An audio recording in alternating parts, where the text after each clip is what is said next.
Okay, I'm going to show you how you can do self-checkout of your own library books. So there's going to be one computer station that is set up as a self-checkout station. So when you're on that station, you'll click, there's going to be a link at the top for you to click for book checkout, like that.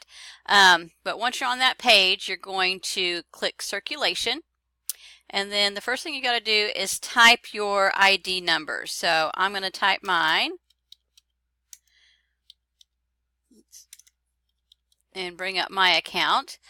And it should bring up your name. And then once you do that, all you do is either type or scan the number of the library book that you want to check out. And then just hit enter.